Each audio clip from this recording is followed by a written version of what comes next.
mother's oldest child. And, okay.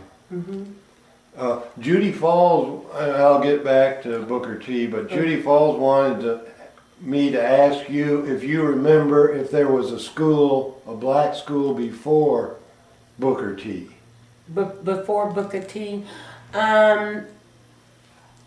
As far as I can remember, and as far as my parents, there was, like, I never knew of any other school but the Booker T. Washington. Now, there were different buildings, because when I first started out, I went to just like a little one, it was a 2-room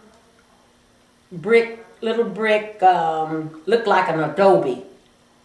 And this was our school, which was like one room and then like a lunchroom on the other side of it. I can't remember of any other school being here under any other name. I cannot remember that, if it ever was one. I've never known the black school to be called like Cooper High School or something like that. It's always been Booker T. Washington as far as I can remember. And as far as my parents that went to the same school that I did, it was the same for them. Mm-hmm. Now, when you were young, in first, second, third grade, how did you get to school? We walked. Just like I said, we lived on this little section called Red Road. So we walked to school every day. And I would say this was probably like I'd say probably like a fourth of a mile. We would walk to and from school every day.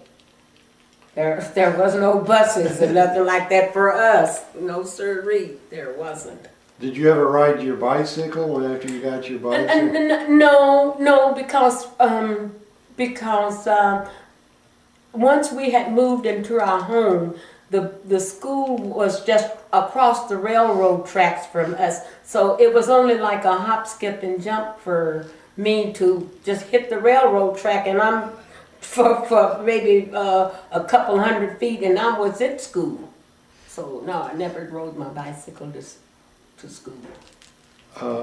Did you have a favorite subject in school? Well, yeah, one of my favorite subjects was geography. I was always interested in geography as a favorite subject. And I was pretty smart in school, but I just didn't finish college, but I was the books and things that we had when we were children, they were hand-me-down books. It wasn't like government issued from like we got the books that the white people had used. This was our source of learning. Because you go to say, well, I was in the 4th grade this year. Now the next year,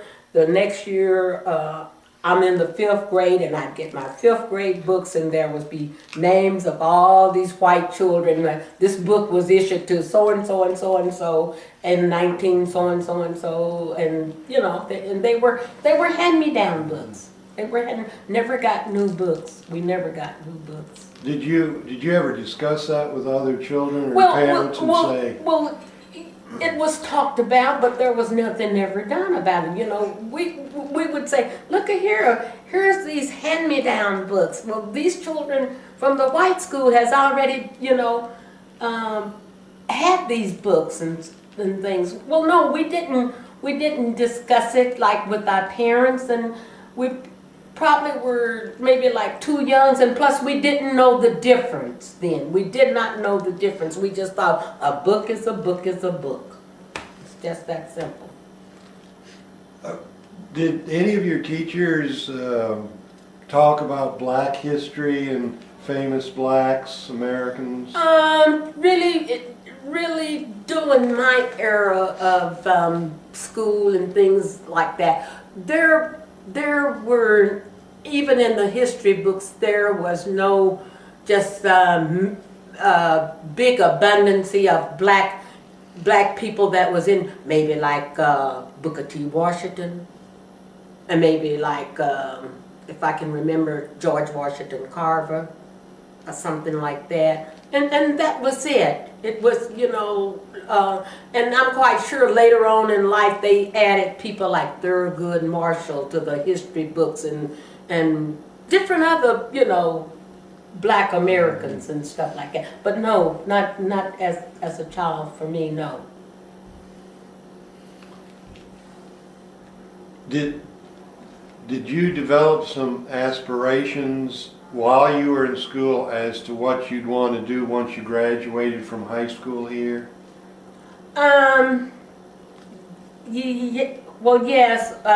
My desire was always that I had wanted always to be like a stenographer.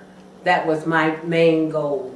And so when I went to college and stuff, you know, we didn't have in our school, we didn't have things like typing and things like that. So when I went to college, we didn't have typing, shorthand and things like that, bookkeeping, things like that, we did not have. So it was very hard for me in college, very, very hard, because I had to start from day one. But during the course of my time, I could take dictation, shorthand dictation, maybe like 120 words per minute. That was shorthand. I was a very good typist. I can't remember my ratio of how many words I could type probably maybe, I wasn't the world's fastest typist because it seemed like my hands never would fluctuate that good on the typewriter, but I typed very fast, but not as fast as you really, a good typist can type and things like that. It sounds like the school here didn't really have some of the equipment and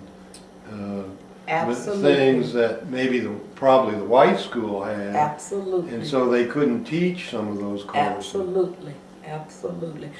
I have a friend that lives in Dallas, and when he left from here and he talked about how hard it was and how hard it was from him, and he was retired, I believe he was retired from Howard Hughes aircrafts out in California, and he literally had to go back to school to get some more learning and stuff like that, to get the type of jobs and stuff that he wanted to qualify. So he had to really go back to school.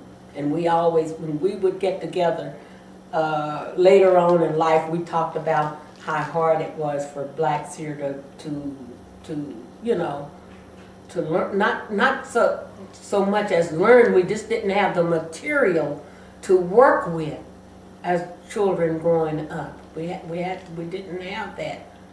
We didn't have that type of material. What was the school year like? Like September to September to May, or some, what it was like. Well, in the first place, let me see, it was always usually